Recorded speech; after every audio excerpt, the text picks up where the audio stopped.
Namaste everyone, welcome to our weekly Bhagavad Gita class. Today is the 14th day. I'm very happy we are continuing the program very well. Without further delay, I want to invite Ajay Dr. T.P. Shashimarji to lead the class. T.P.ji, goes for it. Namaste, Dilip ji. Thank you for hosting this. And then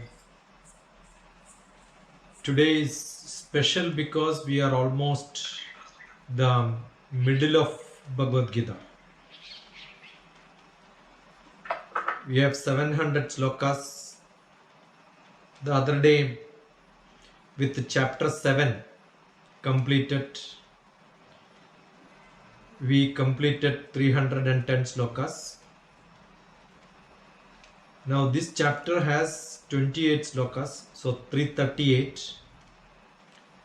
Maybe 12 slokas fall short for being in the center of Bhagavad Gita.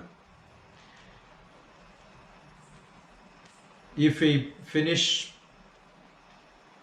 chapter 8 today, we are almost at the middle of Bhagavad Gita.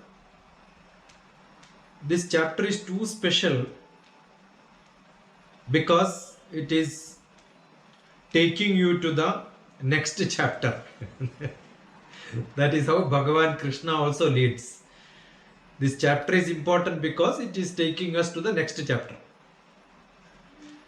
What is speciality of next chapter? It is the center of Bhagavad Gita. 9th chapter is center of Bhagavad Gita, and it is core of Bhagavad Gita, the essence of Bhagavad Gita. And to equip everyone to learn 9th chapter, 8th chapter is very, very important. To equip us to learn 9th chapter, we need to have some quality. And that quality is attaining close to Supreme. How do you get that Brahma and that Taraga Brahma in which you have, or which is called Akshara Brahma? That is what is being described here. So total devotion throughout your life, not once in a while. Every action which you do is devotional. Last time also we said it is not meditation 10 minutes and 23 hours, 50 minutes in full tension. So here Bhagavan says it is not end of your life, not after becoming 60 start learning Bhagavad Gita, throughout your life. And if at all you start learning, don't leave it. Continue with that. Because especially at the time of death, because we don't know when is our death continuously, if we keep on going behind the Supreme, Bhagavan, God, we can attain, even though you are in the materialistic world, it is not difficult. So, Akshara, Ksharam means destroyable. Akshara means which cannot be destroyed. Brahma Yogam, how do you become creative? Without any stoppage, how do you become creative is what is being described here. So Brahmam, Adhyatmam, Karmam, Adibhudam, Adidevam, all these are the basic questions which is the beginning of the sloka by Arjuna. And what do we attain? We attain that Egandiga which is attributed by Brahma, Karma, Adibhuta. So how do you get into that is what will come in the middle of the chapter. Maybe 14, 15, 16 up to 28 is that. 5th sloka is most interesting for me, which I quote most of the time in my general lectures. So we will start from the questions by Arjuna, which is in 2 slokas. Out of 28 slokas, only 2 slokas are by Arjuna. And the answers to that, verses 3rd and 4th, is a perfect straight answer. Then some more explanations on few more slokas. So what are the questions? What is Brahman? What is Adhyatmika? What is action? What is Adibhuta? What is Adidevam? And all that is being explained by Bhagavan very systematically. So probably 1 to 7 or 1 to 8, those slokas we will take it up. Starting with Arjuna. Arjuna Uvacha, 9th chapter, 8th chapter, Akshara Brahma Yogam. Anashwara Brahma Yogam, because Akshara means Nashwara. Akshara means which cannot be destroyed. So this also can be called as Anashwara Brahma Yoga. So basically the question is, how do I get into that? Is what it says. Kim tat brahma kimadhyatmam Arjuna uvacha. What is that Arjuna is asking? Kim tat brahma kimadhyatmam. Kim means what? Kim tat brahma kimadhyatmam. Kim karma purushottama. Adibhutam cha kim proktam. Adibhutam cha kim proktam. Kim tat brahma kimadhyatmam. Kim karma purushottama. Adibhutam cha kim proktam. Adidevam kimuchyate. Adidevam kimuchyate. Adidevam. What is that celestial god? What is called the greatest of the great God? What is it called? How do I attain that is the next question. What is it called means I want to know what is it. Adibhudam cha kim proktam. What is it being called non-material? Adibhudam. Bhudam means material. Adibhudam means which is not that material. Kim proktam. Kim means what? Proktam. What is being called as non-materialistic. That means the highest of the highest. Kim karma purushottama. Hey Purushottama, hey Bhagavan Krishna. Kim karma. What is that is called karma? Or what is the principle of karma? Kim tat brahma kimadhyatmam. What is Brahman? What is that which makes us more creative? Which takes us to that level where we are not worried about any materialistic life world around us, which will take us to the highest level. Adhyatmam. Atma is the soul, individual. Adhyatmam is which is common to all of us. That means which is at the highest level. So 8th chapter, first stanza.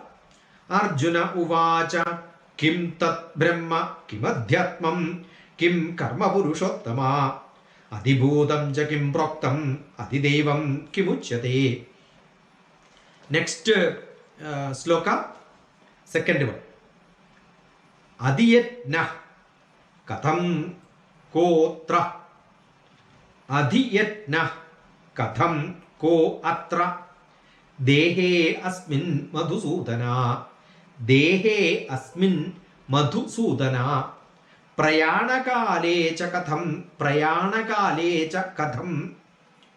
Neyo asi niyatatmabhi. Neyo asi niyatatmabhi. Niyata atmabhi. Those people who are niyatam, stable, atma, inside their mind they are stable, known for their steadfastness, stable people. When even at the death time, We are all worried. How to live is beautiful, no problem. Most of the elderly people who are close to death, anybody is close to death, ask them what do you want, they'll tell you, I want a peaceful. No, life is not peaceful death. So how do you attain that peace and stay stable without perturbation when prayana kalecha? Prayana means going away from this world to the other world. At the time of death, when we are close to our death, how do I stay very stable? That is the question Arjuna is asking. Adhiyatna katham kotra. Adhiyatna. Who do all the sacrifices? Yatna is sacrifice. Adhiyatna is the most extreme sacrifice. Katham. How? Ko. Who? Atra. Here. In this place. How do I get myself into that action which is totally devotional? Dehe asmin madhusudana. With this body, how do I do all these activities? Which are the activities which makes me to reach the first sloka? Kim tat brahma kim adhyatmam, which will take me to that level in the first few slokas, 4 slokas in the first stanza. What is told? How do I reach to that greatest level? Kim karma purushottama, that action which I am supposed to do, he purushottama, which is adibhudam cha kim praptam, which will take me to that world which is not materialistic, adidevam ki uchyate, which will not be with normal people, which will take me to the highest level of adibhudam, adidevam.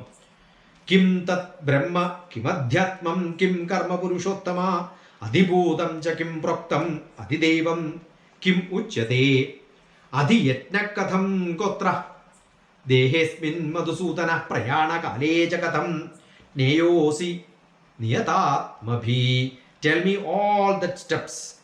Beautiful question for every one of us to get into the extreme level of adhyatmikata.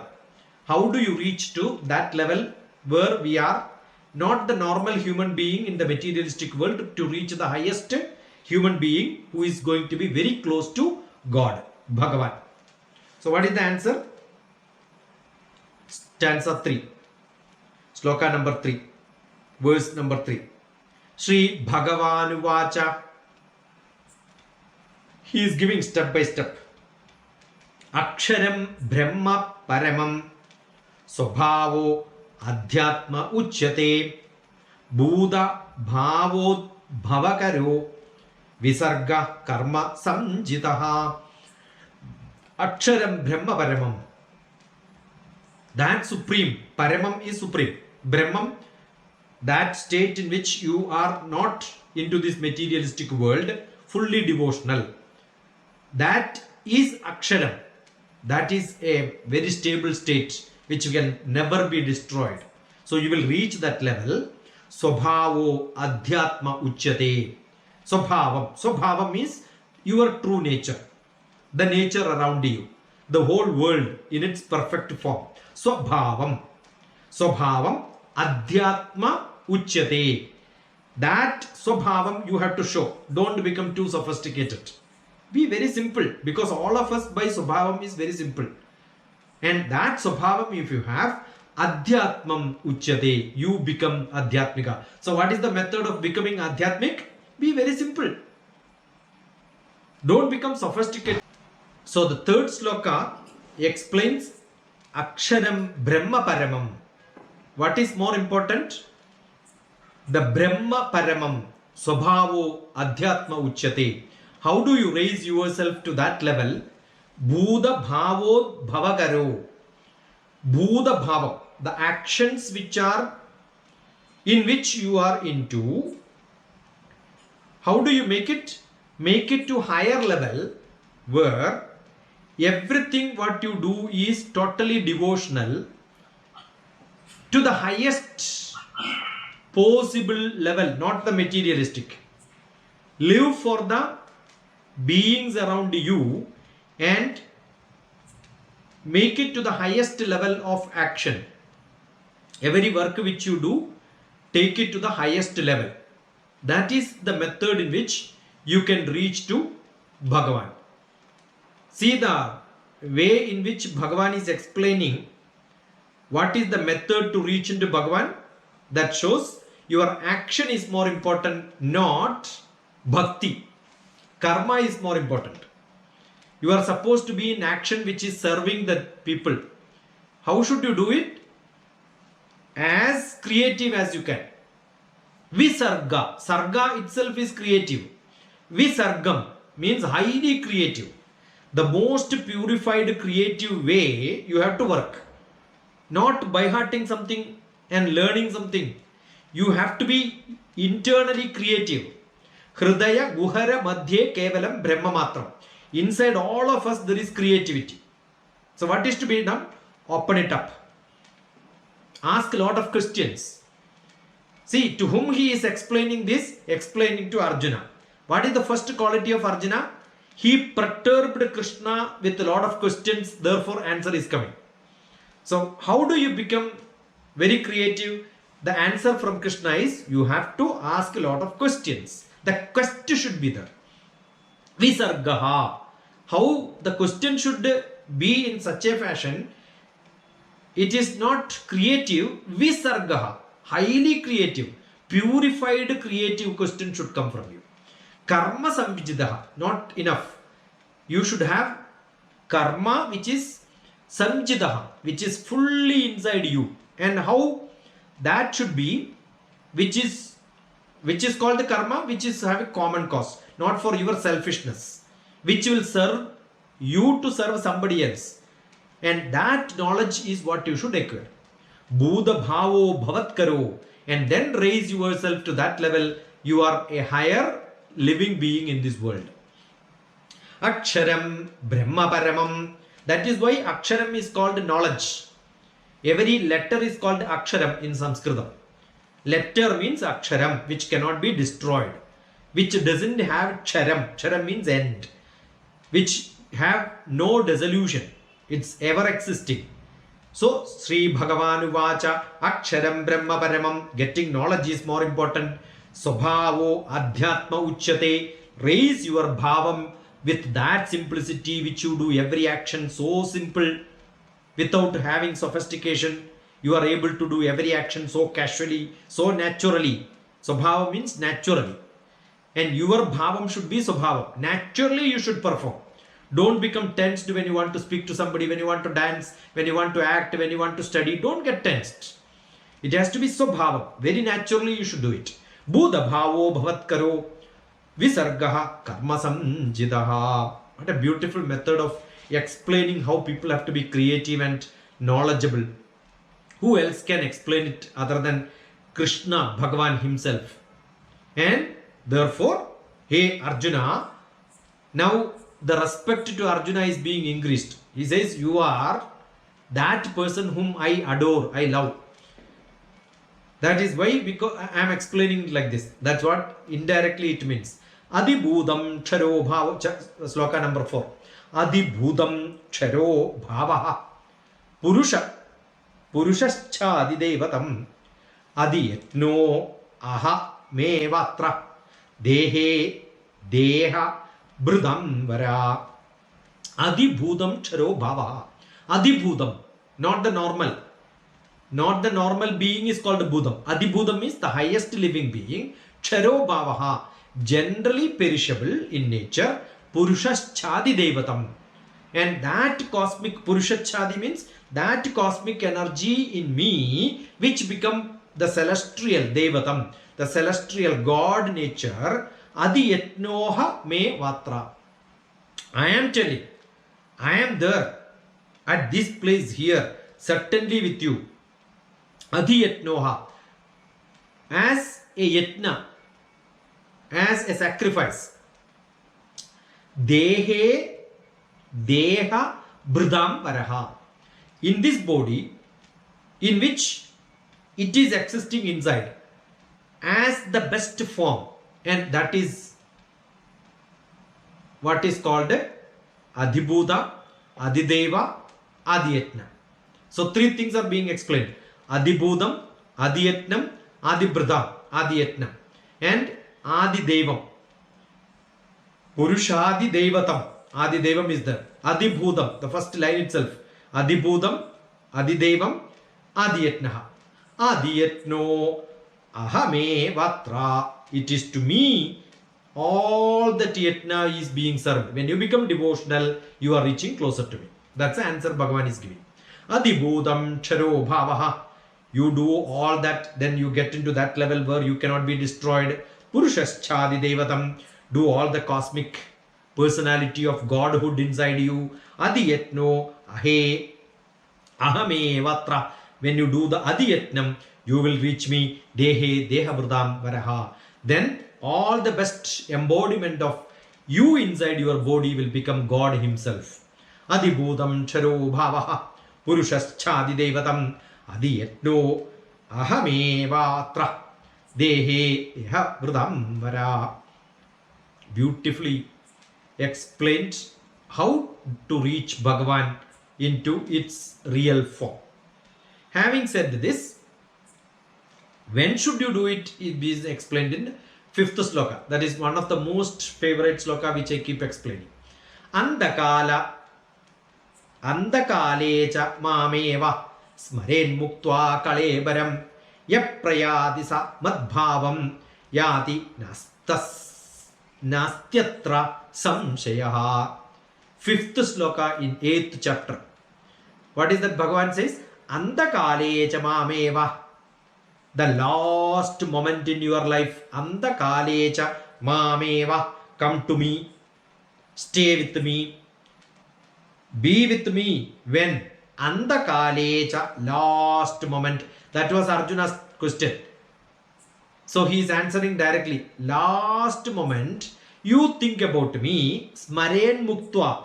Think about me. Remember me. Kalebaram. With this body.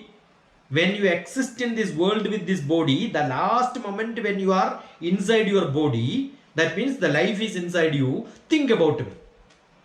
But do we know that when is our end? We are not certain. Oh, this time I am going to die. So let me think about God during that time. Is it possible for all of us? It is not possible. So what is indirectly Bhagavan saying? Every moment you think about me. That is the actual the cunningness of Krishna. We have to call him the most cunning fellow in the world. He knows how to tell people to think about Bhagavan all the time. So he says, at the time of death you think. But indirectly he says, you don't know when you are going to die, therefore think about me all throughout your life. Yaprayadi samadbhavam. At the time of when you leave, madbhavam, that bhavam of me, the godliness, you can think. Yadi nastatra samshayaha. Achieve that level. Without doubt you should reach to that level at that point of time when you are escaping from this world to the other world coming to me. Then that point of time you think about me, I will guarantee you. This comes in many chapters. Earlier also it came. And second chapter it came 72nd sloka and all that. The references I am leaving. Now the 6th sloka. What is the 6th sloka says? Yam yam vabi smaran bhavam. Yam yam vabi smaran bhavam. Tyaja tyande kalevaram. Tam tame vaidi kaundeya. Sada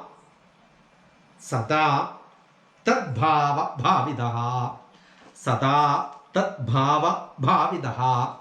Always sada tadbhava. That bhavam as absorbed in the full devotion, contemplation, thoughts without any perturbance, you will be in that bhavam, that state of affair. Yam yam vyabhismaren bhavam. What you should do?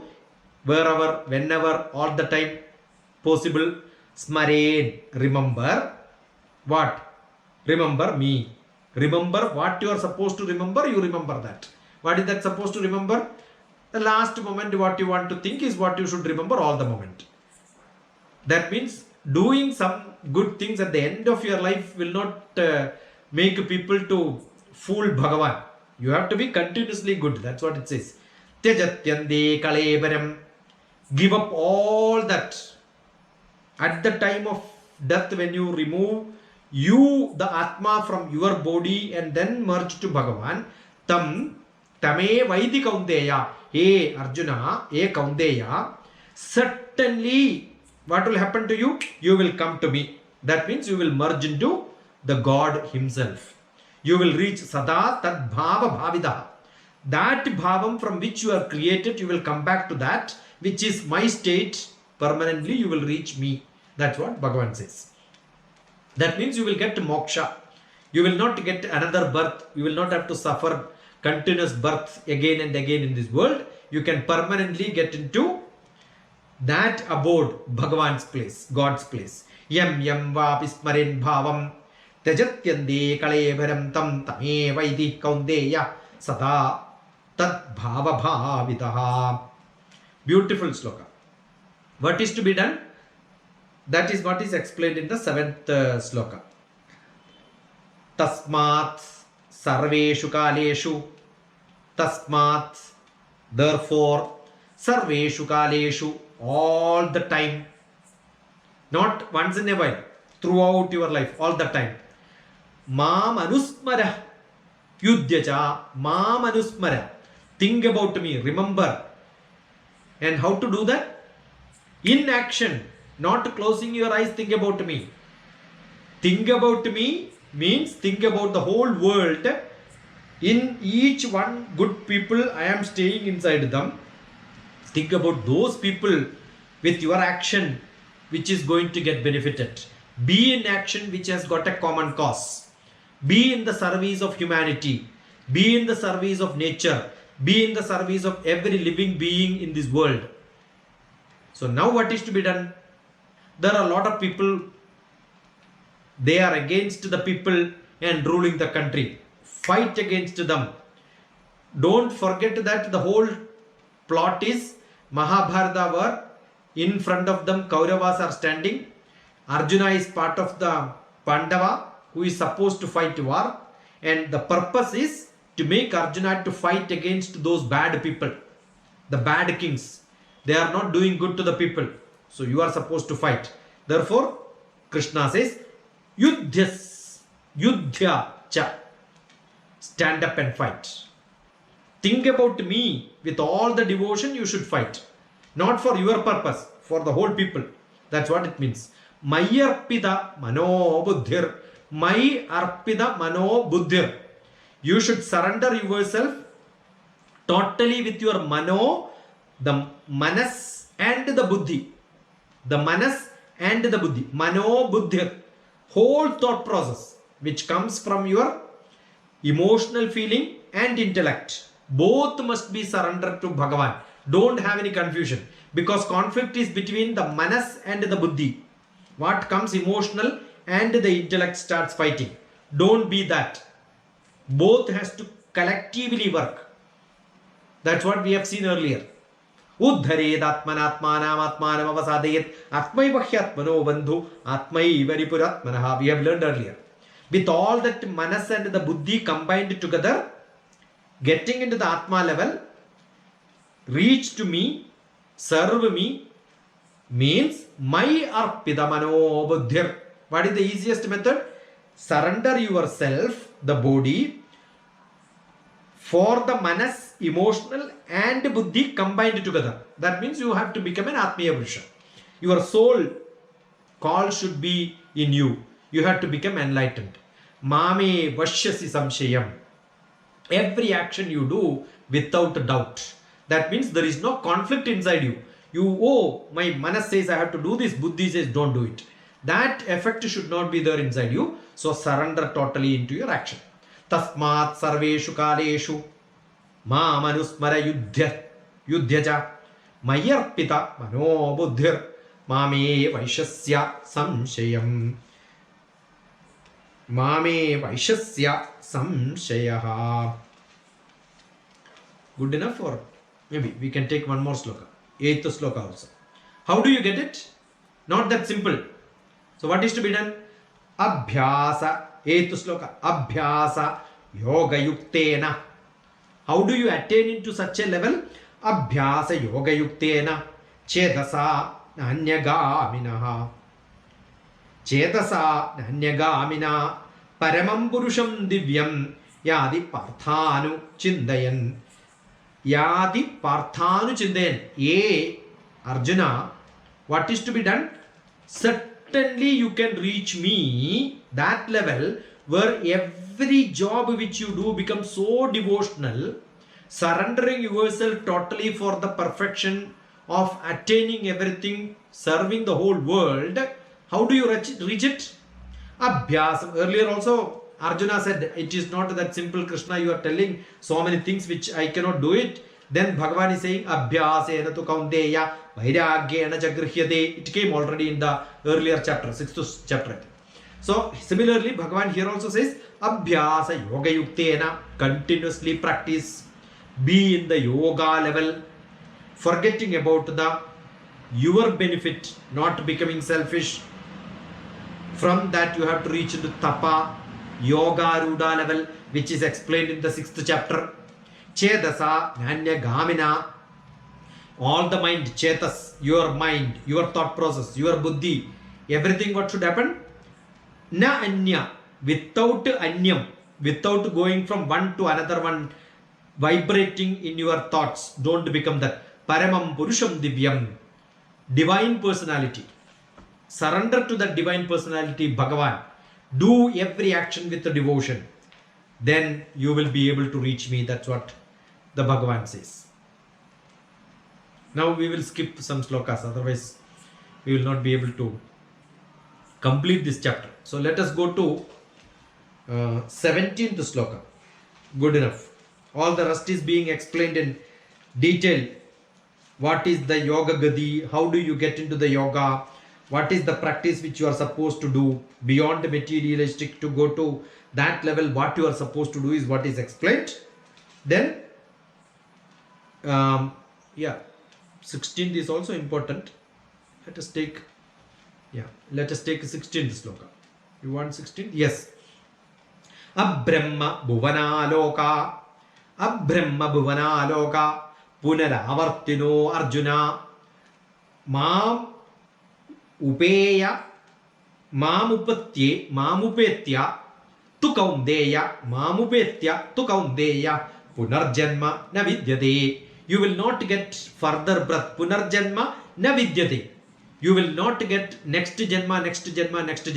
Punarjanma will not be there.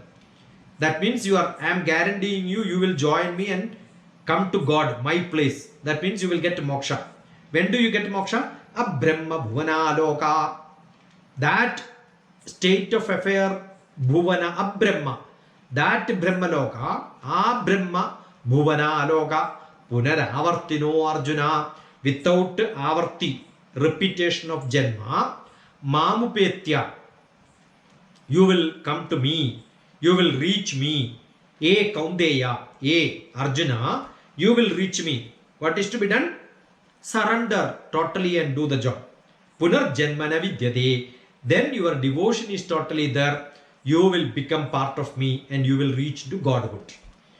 Brahma bhuvana loka punaravartino Arjuna mahubetya tu kaundeya punarjanma na vidyate. Beautiful sloka. This is direct method to tell you how to get into meditation, action in meditation, so that you don't have to get into different yoga, janma, punaravarti. Repetition will not come to you. 17th sloka. Sahasra yuga paryandam. Thousands of yugas. What is a yuga? Kali yuga, Dwapara yuga, Treta yuga, and Krita yuga, Satya yuga. All that together. Kali yuga is 4,32,000 years. Dwapara yuga is 2 times 4,32,000 years. Treta yuga is 3 times. Krita yuga is 4 times. So 4 plus 3, 7. 7 plus 2. Dwapara yuga is 2 times. Kali yuga 1. So 10 times Kali yuga. That much is called the one Brahma's time. Sahasra yuga paryandam. All the thousands of such years are gone. Aharyat brahmano vidu. And then what will happen? The brahmano, that nature comes. Some people know. Ratrim yuga sahasrandam. each Brahma's time will be over, and such a lot of nights and day for Brahma. That what is called one Brahma. And that Brahma keeps on having day and nights. That means you should have millions of years past, and that much time you pass, thousands of such years you pass. Teho ratra vido jana, and people keep on having day and night, and such. He is explaining yuga concept here, the time concept of Brahma. One kalpa, one mahayuga, all that is being explained. Sahasra yuga pariyandam, such Brahma's time is over. Aharyat brahmano vidu, and that mahayuga comes, and after that ratrim yuga sahasrandam, such mahayuga is over. That means Brahma's time is over. That kalpa is over. That time is over. That span of long years is over. What will happen? The day and night will keep coming. That mahayuga keeps repeating in everyone's life. Such time period also will go. And then one day will come. What is that day? 18th sloka. Avyaktat vyaktaya sarva prabhavandya haragame ratriagame praliyande tatraiva vyakta sanjage. And that day will come, a Brahma's day. All that living being will pass through timeless time, unmanifested sources, one by one, which cannot be explained. That many number of years, people will keep on moving. Avyaktat, which cannot be clearly explained, which is unmanifested, and Vyaktayaha, manifested one also will come. Sarvaha, unmanifested, manifested, all those people will come. Prabhavandya hya ragame, it keeps on coming. One Brahma day will come, another Brahma day will come. Ratriagame praliyande, the day will come dissolved. Ratri will come and it will get dissolved. That means Ratri will come, day will also come. Tatraiva vyakta samjage, it will keep on coming and going like this. That means the time passes so fast. For the Brahma's time also goes fast. So human beings' time will be much smaller compared to that, because millions of years together is one Brahma's time. So when Brahma's time passes like this, for those Bhagavan explaining, he will talk only in terms of God's time. God's time is millions of years. So human beings' time will be much faster, going much faster for all of us. Avyaktat vyaktaya sarva prabhavyandahya ragame ratriagame praliyande tatraiva vyakta samjage. It goes just like that. Bhudagra, next one, 19th sloka. Bhudagrama sa evayam bhutva praliyate ratriagame avasha partha prabhavatya haragame. Bhudagrama sa evayam. Bhudagrama, many living beings keep on coming. The multitude of being.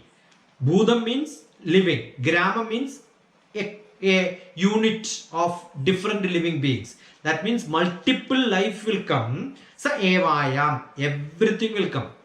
Bhutva praliyate, they will repeatedly take birth. Again they will take birth. Ratriagame avashapartha, like day and night will come, death and birth will come.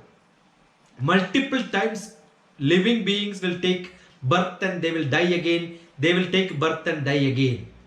Prabhavatyaha ragame, and they manifest. Every day comes after a night, every birth comes after a death. The cosmic day will come, human beings also will come. This keeps on like a cycle.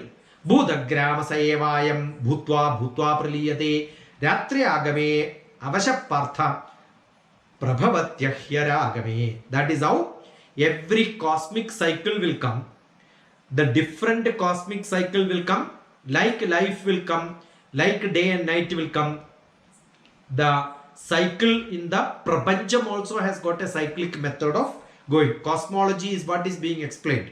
The Brahma time is moving very fast. That is what Bhagavan says. Now 20th sloka. Parastasmatu bhavanyo avyakto avyaktat sanatanaha. Avyakto avyaktat sanatanaha.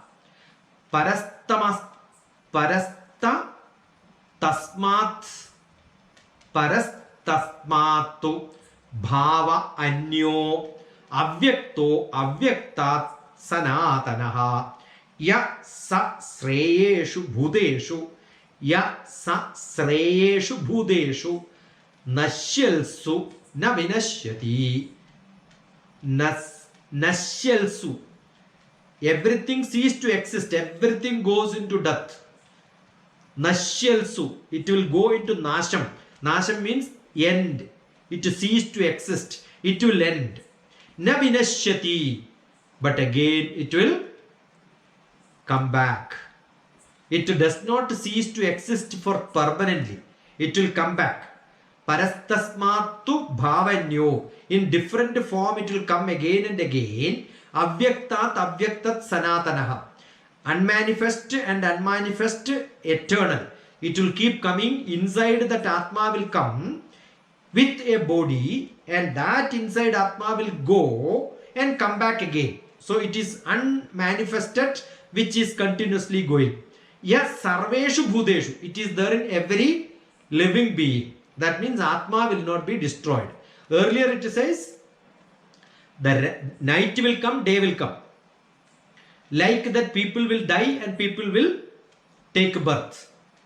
But when night comes and day comes, the sun is not disappearing. Sun is permanently there. Like people take birth and die, night and day comes, permanently the sun is there. In people taking death and birth, what is permanent there? That Jiva, the Atma, the spirit in all of us, the soul in all of us is still there. To explain that only Bhagavan told all these stories. Now you must be thinking, why did I mention all this so elaborate? The reason is Bhagavan is telling, as day and night comes and goes, sun is existing all the time. You will come and die and take birth and go again, take birth and go again. Your Atma will be permanently there. The unmanifested, as sun did not appear during the night, during the death your Atma goes, but it comes back again when your next birth is there. Parastasmatu bhavanyo avyakto avyakta sanatana. Yes, sir, sarveshu bhudeshu. That is what happens in every Buddha. Nasyalsu na vinashyati. That appear in each life will never be destroyed, but it continues to be in its existence. After every life, again and again it comes back to us. What a beautiful method of explaining the life and the death, and the Atma is getting transfer from us and then comes back to the next Janma again. 21st sloka. Avyakto akshara ityukta sthamahu paramam gadim yam prapya na nivartande tadhama paramam mama. Avyakto akshara ityukta. Avyaktam, unmanifested. Aksharam, which is imperishable. Ityukta, that is how it is. Thus it is said. That means the Atma is there, which will go away from you, but it will not be destroyed. Stamahu paramam gatim. It is called the supreme. What is that? Paramam gatim. It has to reach that paramagadi. It has to reach Bhagavan's place, my abode.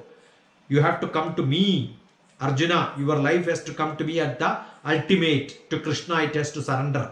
Yam prapya na nivartande. You will come back. Having reached that level, without going again and again going for that, you will become the sun. That is what is enlightenment. Tadhama paramam mamaha. That supreme paramam, ultimate mamaha, that is me. Tadhama, to my dhamam, my abode, my place. That supreme abode, my supreme place, you will come.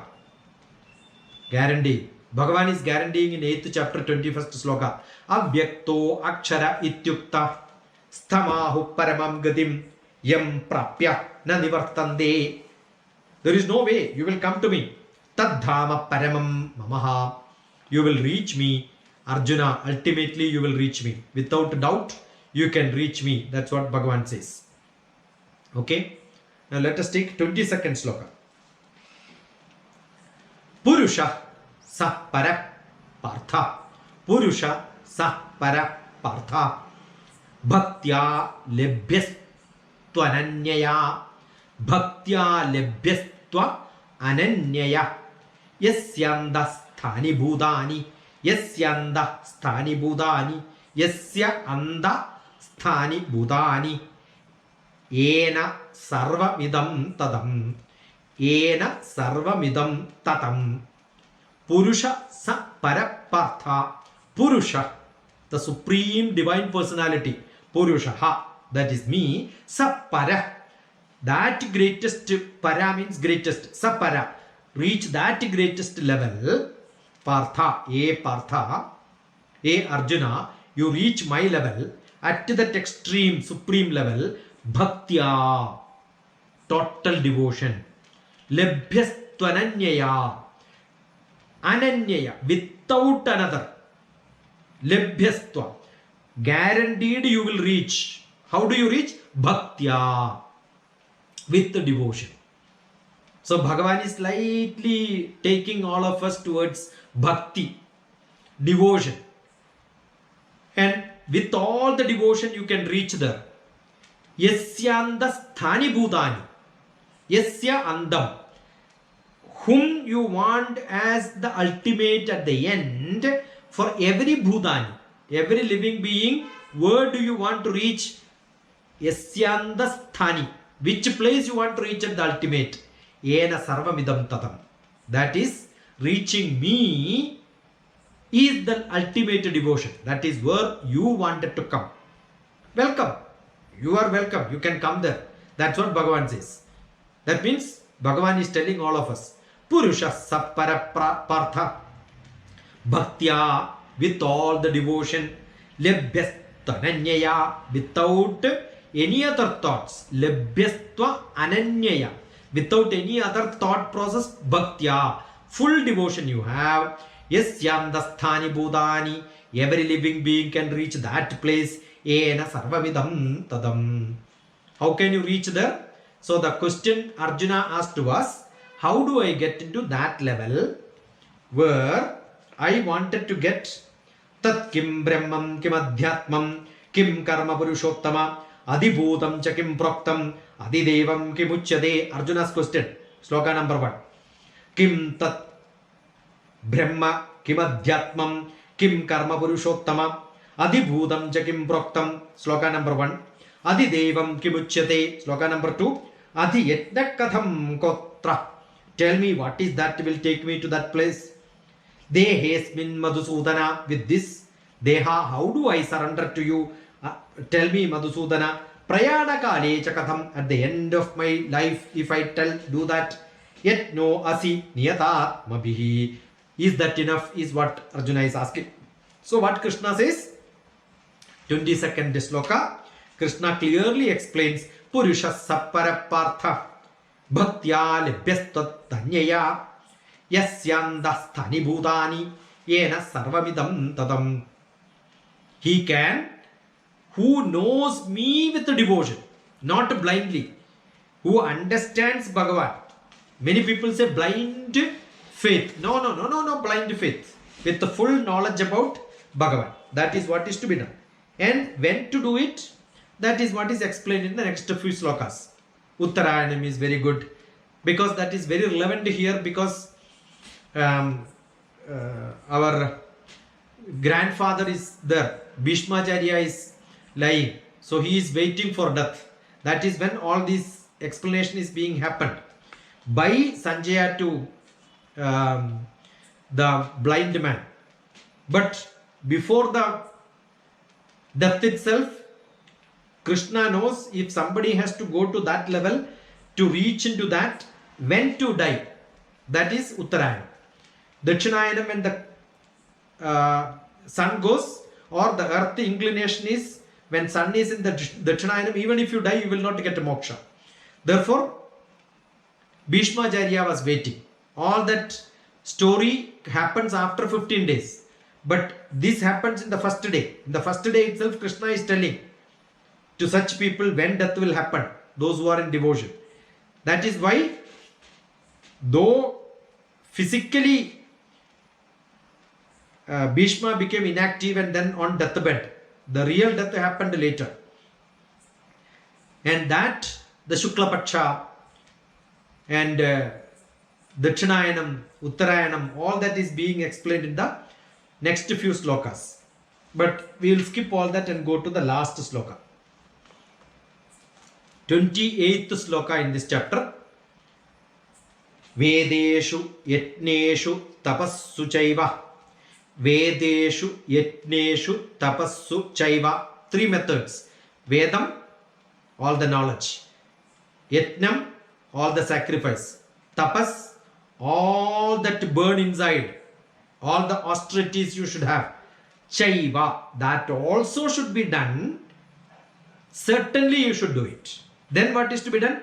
Daneshu yat punya phalam pradishtam. Keep giving. Don't become selfish. I want should not be there. You have it. Give everything.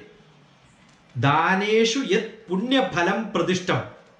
That people who gives everything to somebody else, punya phalam, that merit you will get as a benefit. Though Bhagavan said you should not think about the benefit. You don't have to think. Bhagavan will give you. It is not that what you want. Bhagavan knows what is to be given. That he will give you.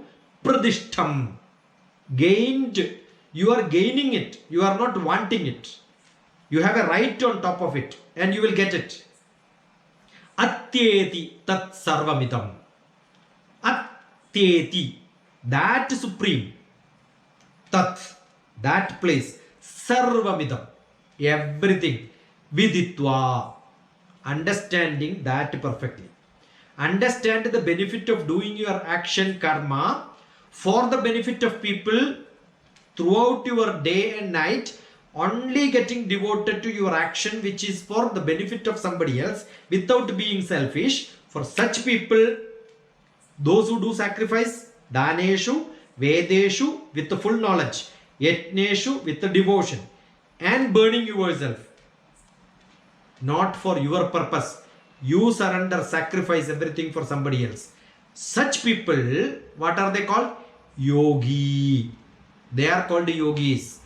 Param sthanam upaiti chadyam. Definitely they will reach cha adyam. Original place. Chadyam means original place. Cha and adyam, the original place. Adyam is original place. Chadyam means and the original place. Which is the original place? The end of you. What is the end of you and the original place? Bhagavan. Where are you created? By God. Where are you ending? By God. Within God. So you will surrender to Him. Paramapadam. That ultimate padam you will reach. That level you will reach where you surrender to Bhagavan. Yogi param sthanam upaidi chadyam. Yogi param sthanam upaidi chadyam. You will reach into that level which is a yogi. And who is a yogi? Who does all the monkey's job of keeping the leg on top and the head down? You call him as a yogi and you say that he knows yoga. Bhagavan is not explaining all that. Bhagavan says all those people who serve. What is to be done? Clearly 4 principles. Vedeshu, yatneshu, tapassu, dhanam. Do everything for somebody else with the full knowledge, full surrender, with all the benefit for somebody else. Vedeshu yatneshu tapassu chaiva dhaneshu yat punyaphalam pradishtam atyedi tat sarvamidam viditva yogi param sthanam upaidi chadyam. For such people, the benefit is you will reach that Paramapadam, that ultimate Padam, which is Bhagavan himself. Om Tat Sat Idi. Om Tat Sat Idi.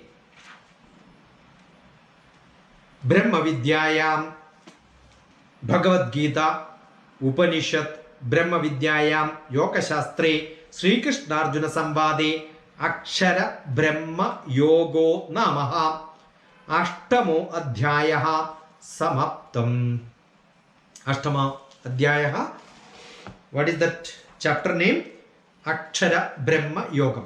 What does it say? It talks about Akshara Brahma Yogam. What is Akshara Brahma Yogam? The last one stanza is good enough. Vedeshu yatneshu tapassu chaiva dhaneshu yat punya phalam pradishtam yatyedi tat sarvavidam viditva yogi param sthanam upaidi chadyam. Guaranteed that you will reach there, and that state of affair is called Brahmapadam. That state of affair is called the Adhyatmika spiritual enlightenment, which will take you to the highest level, not by closing your eyes and then wasting your time, but opening your eyes and then serving the humanity. For what? For making them to realize the world is to serve somebody else, because we are the highest blessed living being in this world. And what do we get? We get into that Arudham, the original place. Ekantika Bhakta. Ekandika Bhakta. End and starting should be Ekam. One. We don't have to. Life and death is not different. Don't worry about such things. That's what Bhagavan says. So Adhyatmikam, Karmam, Adhibhudam, Adhidevam, all these together is what is called the life, death and starting and ending. But that will take us to that level where we can surrender ourselves. So that is what Bhagavan talks about in the 8th chapter, which is called Akshara Brahma Yoga. Good enough. We finished 1 hour. If you have some questions, maybe we could take it up the next few minutes.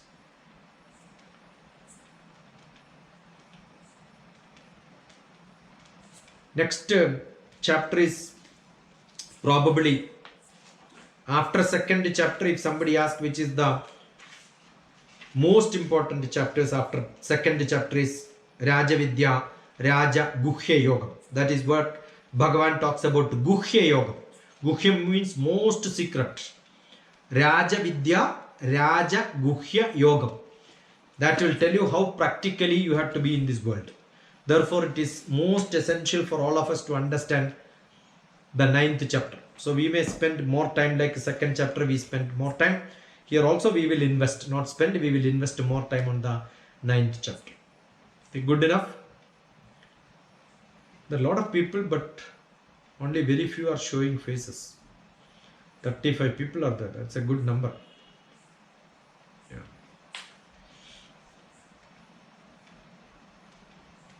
Any questions or no question? Lot of questions. Good, nice. That is what Bhagavan Krishna likes in Arjuna. But time is limited. The Zoom meeting is limited. That doesn't matter. Anyone, I told you, any one of you can call anytime. We can make a G-meet and then start discussing. I am guaranteed I will be there. Until Dharma understands everything, I will be alive. Thank you. Wonderful. I mean, every chapter, every verse, your explanation. No, what happens to me is when I read each chapter, I feel that is most important. I am getting thrilled, more and more thrilled. Oh, I will take maybe 3 slokas. I will take in detail. But then as I read, I cannot jump from one sloka. Only I keep looking at the time and say, oh, 8:30, let me stop. So let me start with 1 and end in 28. That's only plan. And even after completing 8 chapters, 9th chapter is again, it's opened up. Royal knowledge, royal everything. Yeah. Because that is what ultimately, it is not you die, you understand, you be devotional, you do action. What for? For having a beautiful kingdom with your all wisdom, knowledge to rule the country, to give goodness to the people. So ultimately, karma, Raja Yogam, and that is Raja Vidya. Raja Vidya is becoming administrator is not that simple. You should know all the tricks of politics. And how do you rule the country with all the knowledge of politics is what is being explained in the 9th chapter. Therefore, it is secret. Secret in the sense you need to have that knowledge to understand. Because every politics is secret. People don't understand secrets of politics.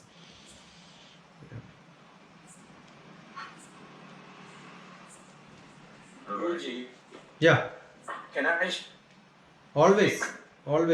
Yeah, I'm from Mauritius, as I told you. Yeah, Well, the way you have been explaining, it's really very down to earth and makes us understand. And then questioning ourselves a bit, whether we are doing, whether we are doing in the right way or not, or by thinking about Bhagwan.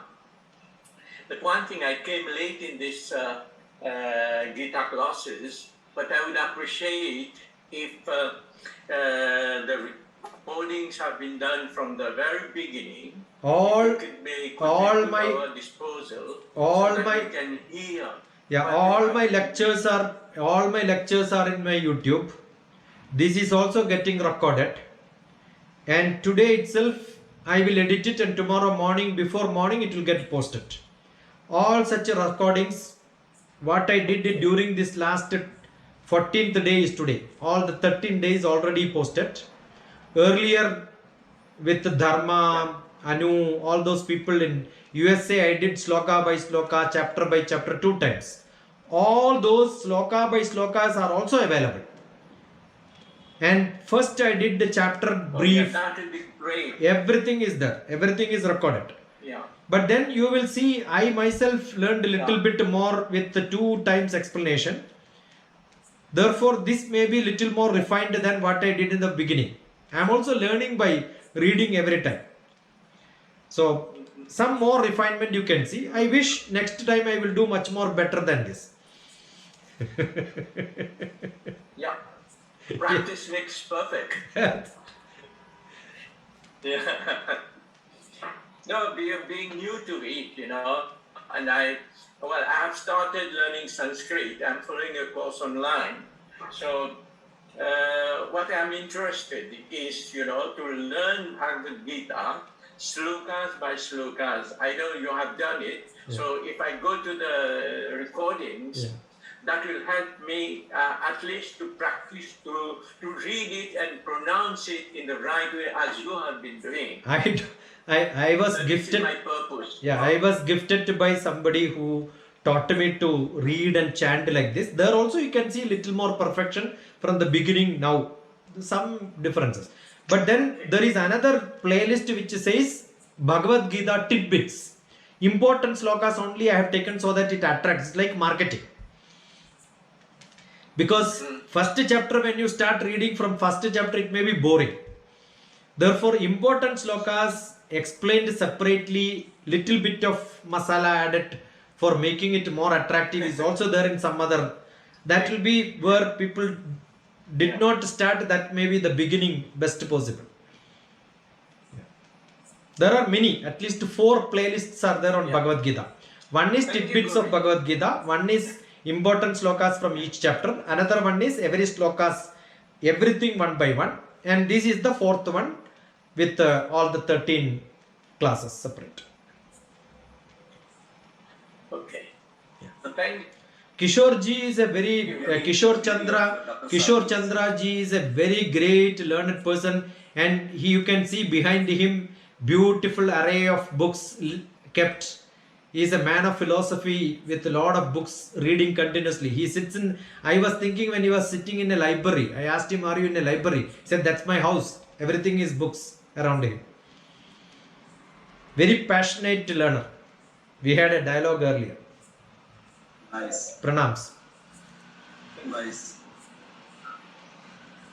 And beauty of Dr. Sabi is Dr. Sahab records everything and publishes immediately on the next day. He does not keep anything pending. Yeah, If something happens today, it will be available tomorrow. that's great. Yeah, as Dharma said, if something happens today, let people don't miss this class. Something happens to me today, let you not miss the class. Every time ready, Krishna Rama go. Dr. Sahab says himself, I mean, if So good. Dr. Sahab says if you don't expect a mail for hours, you think that he's left this mortal world. So this is why they say that, जो कल करना है सो आज करो, सो आज करना है सो अभी करो. अब करो, अब करो, अभी करो. See, Kishore ji, I keep telling, if I tell tomorrow I will do it, that means I am expecting tomorrow to be more free than today. That means I am not expecting extra job tomorrow, which is not my feeling. Tomorrow I am expecting that more job will come. Because if I am serving today and people identify that I am little bit good, I am sure tomorrow demands should be more, right? So I should always expect demand on me should be more and more. So I must be free today than tomorrow. So tomorrow also I will think I must be more demanding day after tomorrow. Therefore tomorrow I am little free, day after tomorrow I am more busier. Definitely. That's what I do.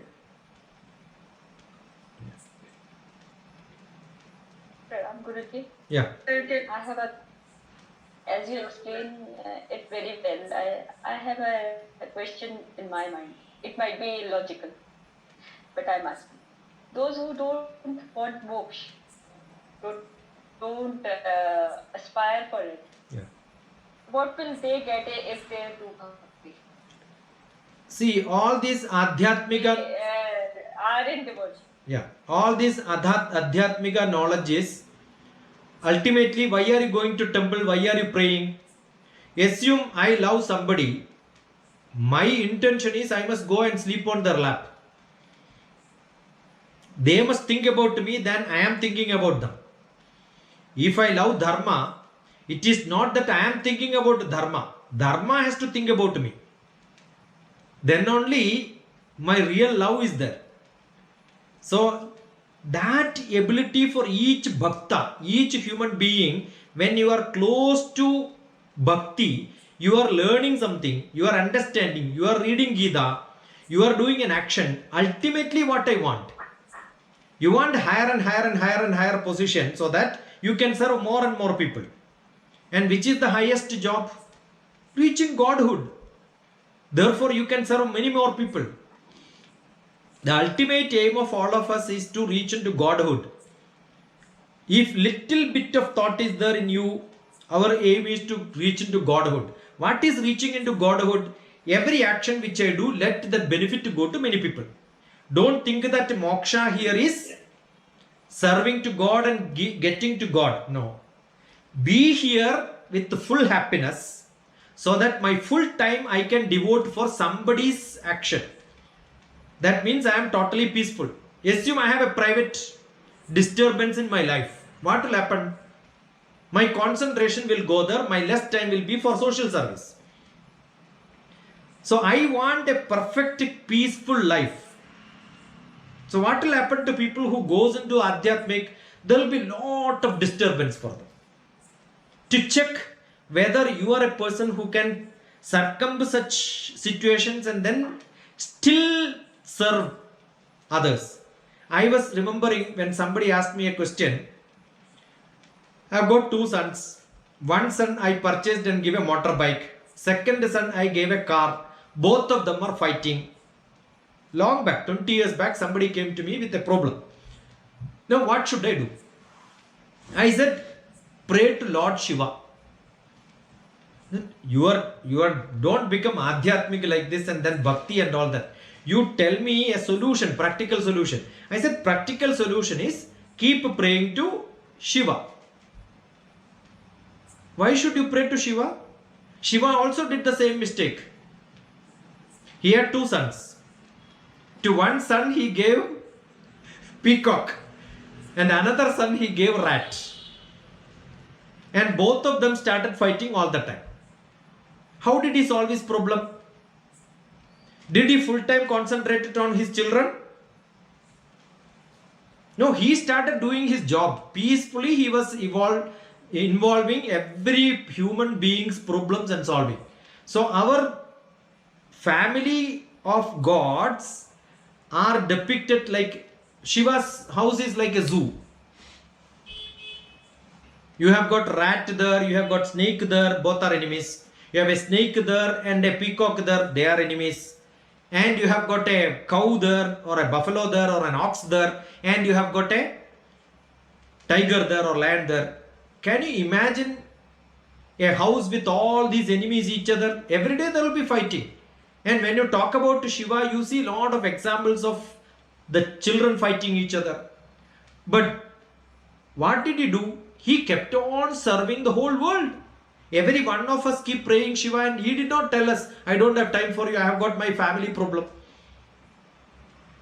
So it is not that you should get stuck by the problems which you have, still you keep serving. That is what God depicts and then shows us. So God is asking all of us, forget about your physical problems, forget about your environment, forget about in which background you are, keep serving people. And that will give you a permanent happiness. Otherwise, at home your affairs are only your thinking. One problem will come, another problem will go. Another problem will come, another problem will go. Every time you will have prarabdha karma. That will be never over. There is no end of problems in life. Family problems will be there, societal problems will be there, relatives problem will be there, exams will be there. Somebody says, after exam, I will study this. I said, throughout your life, you will not do anything. Because exams are recurring problems in life. So don't postpone anything, saying for something else, I am reserving my time. It's only your priority. That's it. So what is to be done? Don't keep priority for your personal activities. Keep priority for serving the world. Then you will have a permanent happiness. That is what is required. Moksham is not after death. And moksham is not going to Bhagavan. Moksham is keeping Bhagavan inside you, so that every action when you do, oh, you feel, yeah, I am doing it for every living being in the world. That's a happiness. So it is permanent happiness. That's what it is. Kama, Artha, Dharma, Moksha. Kama, Artha, Dharma, Moksha. And that moksham is what is being explained. Okay. And there are 2 different methods. Everybody does puja for their own activities. Go to temple. I need a child. I need to get married. I need a divorce. I need to fail in exam. I need to get a job. I need more salary. I need promotions. You go to temple and do it. That is called the Ishta Karma. What you do for common people is called the Purta Karma. So there are 2 types of karmas defined by Sanatana Dharma. Ishta Purtam. So what is life? Life is Ishta Purtam. There are only 2 requirements. I want. So I will keep a big picture in my house, do puja. All the time I be on that without serving anybody in the world. That is called Ishta Karma. What is Purta Karma? You keep serving somebody else. Learn something so that I can teach somewhere else. Not repeating the same like an LKG. You go to higher and higher level. Increase your knowledge. But then don't die with that knowledge. Serve it to somebody else. You become rich, nothing wrong. But don't become rich and die with that money. Keep serving people with that money. So whatever you attain, start serving with that. For attaining, you can invest time and that can be your Ishta Karma. But then end should be Purta Karma. You decide when you want to end yourself. You want in the beginning itself to do that, then you can enjoy that. So Ishtapurtam, Ishtade Labade Surgam Purte Moksham Avapniyat. You do Ishta karma, you will have multiple janmas. It will not be end. Purte Moksham Avapniyat. You do serving people, you get into moksha. It is not your choice. It is not I want God. No. God will want you and He will take you. It is not I want to love Dharma. Dharma will start loving me. That will be my state. That is where you should end up.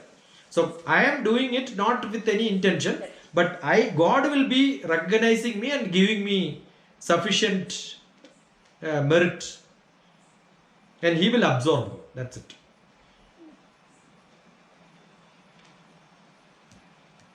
Well explained.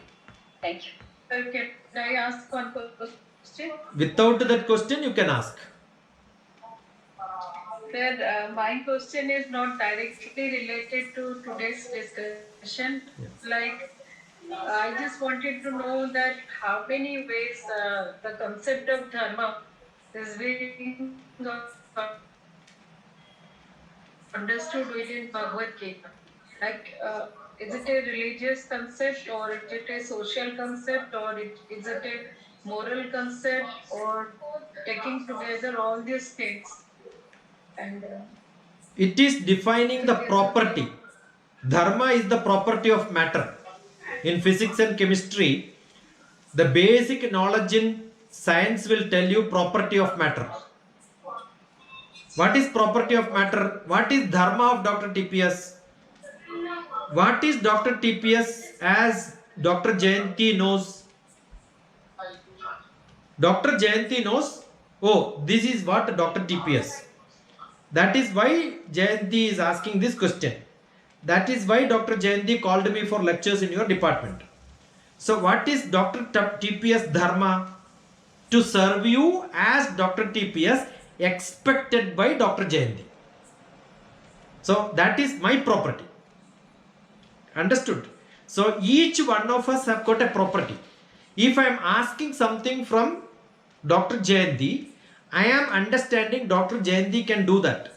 So serving that in that mode is Dr. Jayanti's Dharma.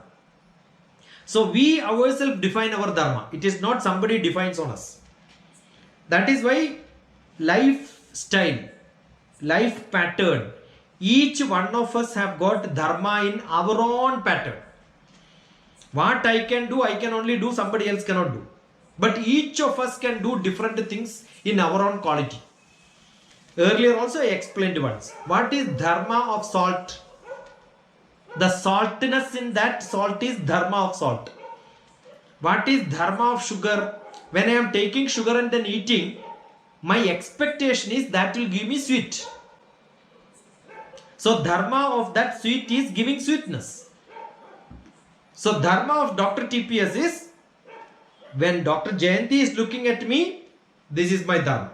When my son is looking at me, that is my Dharma. When I go to Dharma's house, Dharma Jampa's house, and we are planning to cook together our lunch, I am not a Bhagavad Gita teacher, I am a cook there. My Dharma is help to cook. When I am a driver carrying somebody from somewhere to somewhere, my Dharma is driving. So you imagine how many Dharmas you have. Every action, where, when, why, how, what, in front of whom. In front of whom what I do is entirely different from behind somebody what I do. So each action, each property, that is the property. The actual word is Dharma has to be translated as property of matter. I am a matter, I am a person in front of you in some time, some way, another time in another way. So each time we have got a different Dharma. So Dharma is undefined. We take different roles in different time, different places. That's it. When I have to scold, I scold. When I have to love, I love. When I have to pat, I will pat. When I have to beat, I will beat. That's my Dharma. As far as I am concerned, that's my Dharma. And we have individual Dharma. We have social Dharma. We have professional Dharma. We have religious Dharma. We have Loga Dharma. I have Rashtra Dharma. Everything is there. So everything together is what is being explained in Bhagavad Gita. So what is explained in Bhagavad Gita is Sanatana Dharma in its full content. Got it? Dr. Jayanti, this is how it is explained. You cannot see another book in this world where Sanatana Dharma is explained so well other than Bhagavad Gita. That's why it is called the complete science of Dharma Shastra. Got it? That's why it's Brahma Vidya, Yoga Shastra, all the content of Upanishads put together. What else is required?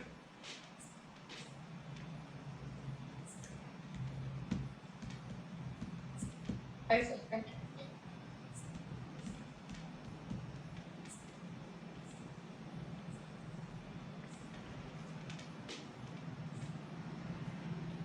Shambho Mahadeva.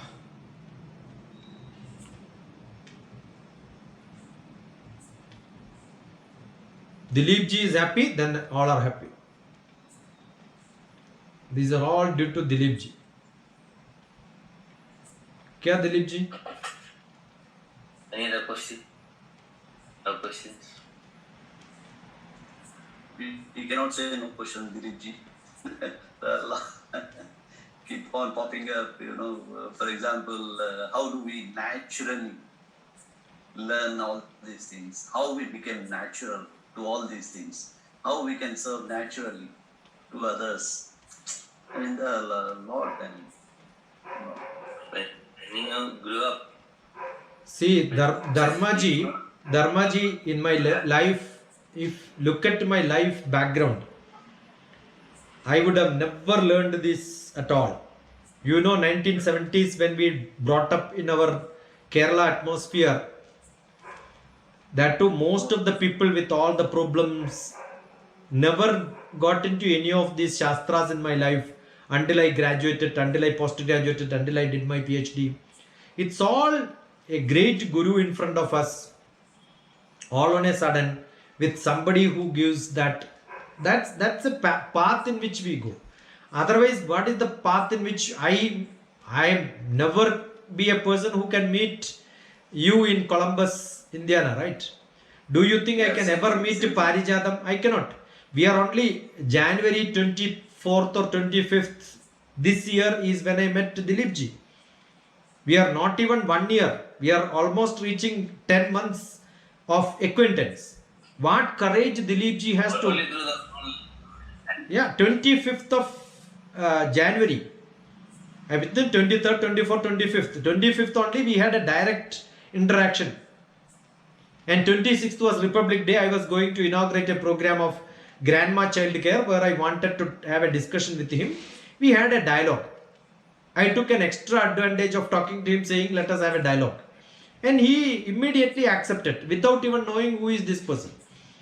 That needs lot of courage. That needs some sort of a blessing from somebody. And we got connected that fast. Okay. I don't think Dilip ji has even heard one lecture of my Bhagavad Gita class. I am 100% sure he must not have heard.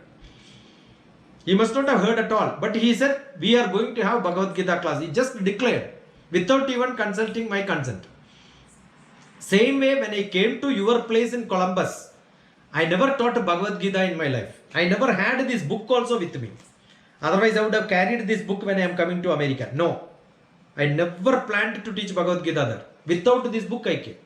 Then I started collecting the slokas from that because the schedule was given to teach in the temple, right? It came like a shock. So I was forced to teach Bhagavad Gita, not wanted to teach. So it's all, somebody takes us through the path and then we keep flowing. That's all what we do. Our life is like that. It is not what I decide. The river never flows in the course in which it has to flow. The terrain defines where the river has to flow. The terrain defines where the river has to flow. Not the river decides where it has to flow. So flow like a river, grow like a tree. That's my philosophy.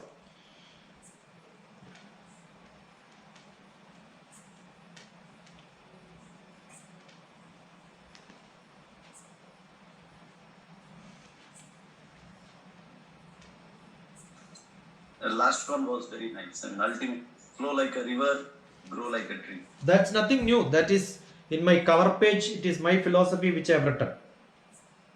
Right, right. This is my book, Life Made Simple. So he asked me how to become simple. The book itself is called Life Made Simple, and the answer is behind that. This is my book. Yeah, I had here itself. Yeah, you have it. I gifted to you also. Yeah. And you gifted Nice. to you. We have Anu today No, in the call. no, I don't think. Mr. Gandhi. I am not seeing. It's Gandhi's birthday today. Yeah. You are the first one to wish. At 12:05, I think 12:05 you wished, right? I guess yes.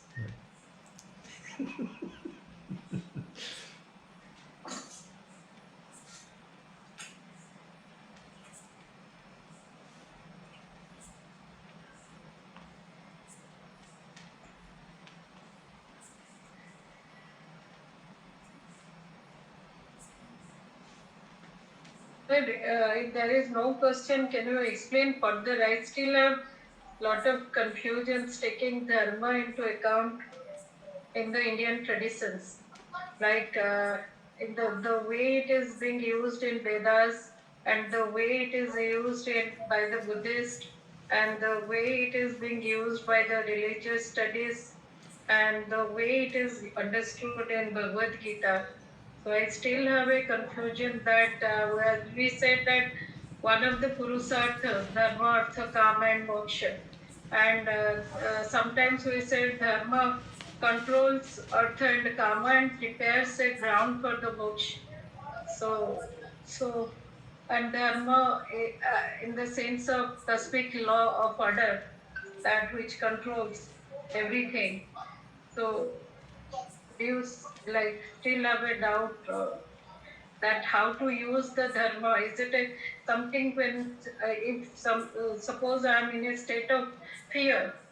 So is there any dharma which can help me to get rid of that state of fear, or what kind of is it something related only to my duties? As Krishna said to Arjun that do the swadharma or something, do your duties. So how do you I just don't know. See, the problem is Bharatiya Shastram learned by different people have different interpretations. So everybody makes their own interpretations because it is free. There is no question, no hierarchy. I mentioned once, I think when we had a discussion on Dharma only on this platform where Dilip Ji was also there, Shantigiri Ashram's program. I mentioned saying that if Buddha would have learned Bhagavad Gita, he would have never started some other religion. Because Bhagavad Gita was not as popular as this in those days. It's only recently everybody started getting printed books of Bhagavad Gita. So most of the religious people, they think religious and they have their own small caves. It is not the way it is explained also. I explain in a slightly different logical way. I don't say dharma, artha, kama, moksha. I say every basic instinct of people is called kama. So the beginning is only kama. I don't have to know dharma. It is not that small children knows dharma. So without dharma, don't you have kama? Everybody has got kama. Every living being have got kama. Desire for food, desire for status, desire for own house, desire for a color. Everybody has got kama. So what is the basic thing is kama. But most of the philosophical people started talking about dharma first. That itself is the problem. That is why the confusion. The basic requirements, like those who are not highly knowledgeable, those who are not philosophical, also has their own karma. So understand karma first, then get into the next level. how do I do this? How do I do this satisfaction of my kama? I have desire to eat. I need means of getting some food. That means of getting food is called artha. So first kama, then artha. The sequence itself is wrong in philosophical terms, which are explained by most of the popular people in this world. That is why it has become so much confusing. As I am not a highly philosophical person, I am a layman. I will look at all this in the layman's language, which is understandable for every common person. That's the only difference. So if you learn more philosophy, I remember the greatest literature professor from Delhi University itself, who wrote the last word for my book. He says life is very simple. Only philosophy people make it so much complicated. Actually, life is very simple. Akavur Narayanan. If you don't know, learn what is Akavur Narayanan's contribution. He's a great learned person who said, life is very simple. Retired professor from Delhi University. He is the person who wrote last word on this book. He says, life is very simple. What people have done, people have made a lot of complications with the great philosophies. So look at not with, that is one contribution which he said. This is like a modern Tirukkural. This is like a modern Veda. That's what he told about this book. Because it says about simple things in this world. Don't have to make it complicated. So your kama, desire, satisfying becomes artha. Artha can be obtained by two methods. I don't have sufficient money to buy my food. I can steal. Or I can beg. There are two methods. So if I am begging and somebody is giving me, that is dharmic. If I am stealing somewhere, it is adharmic. So dharma is defined immediately, adharma is also defined. For every mountain there is a valley. So in this world you cannot only define dharma and say this is dharmic. No. For me it is dharmic, for you it is adharmic. Because you are looking from a different direction. That's it. Which dharma? Individual dharma, societal dharma. Based on that there is a bigger and bigger concept. So as my family dharma, I am using all the time for a social service, I become adharmic at home sometime. That's why Mahatma Gandhi is a bad father, somebody says. Gandhi, my father movie tells Mahatma Gandhi was a bad father. Because he did not give full time for his children. Suppose you are giving full time for your children. You are a very good father. But you are not a good, probably, and you are doing lot of corruption in the office to get as much money as you want to serve your family. So you become a public servant who is all in adharmic. So where is dharma and adharma has to be defined? Where, what, when, why, how, in front of whom, what are you doing? That's the definition. And if you don't question your inner sense, always after doing something we question ourselves, oh, I should not have done it. Who is that asking you that I should not have done it? Not your manas, not your buddhi inside that atma. That atma will not question you. Then that is the most peaceful. Not now. Throughout your life that should not question you. Oh, I should not have done it. I should not have told this to her. I should not have told this to him. I should not have shown this to him. I should not have exposed. I should not have invited. Many should not have had there in everybody's life. Can you have a life where this should not have is not disturbing you? Then you are in moksha. That is what is practical life. Philosophically, no. Because you have Jain philosophy, you have Buddhist philosophy. What is there all these divisions? These are all different chapters in the same book. For me, book is only life. That's why all my books are life. I don't care whether it is Jain, whether it is Buddha, whether it is Christian, whether it is Muslim, whether it is Hindu who says. And who has learned Hinduism? Most of the professors who speak about Hinduism, they have only looked at Hinduism with their own eyes. They have only one. See, I feel pity on some people who says, my guru is great. All other gurus are useless. You come to my guru, then salvation. All other gurus, they did not understand. As if this guru only understood everything. And so much learned people speak like that. No, I pity on them because they are in their own cave. I don't have isms. I am not a Muslim, I am not a Christian, I am not a Hindu, I am not having any specific pavilion which says this is my route, I will only drive here. Every road is ready for us to drive. You have that freedom. Then when you read, understand everything, you will see there are different roads, but everything is leading to the same place. Everything ends in the nature. So being that simple is what is essential. So there is no Jainism, there is no Hinduism, there is no Buddhism. These are only small paths which are explained by some blind people. They have not seen anything else during that time. And they have not done a mistake because they have not seen is not their mistake. But even having everything in front of us, still we wanted to categorize them into different. See, the train is one and the same. Just because you are in one compartment, you cannot say this compartment only will take me from Bombay to Calcutta. Don't forget about the engine which drives all these compartments. And that engine is what is spirituality. But people only think inside the compartment is running without an engine. That is what the problem is. So what is important is not religion. What is important is not at all Buddha. Buddhism is not important for me. Hinduism is not important for me. Nothing is important. You know, the other day, because of Bhagavad Gita, I am not telling everything. I don't know whether that person is here also. I am not mentioning the name.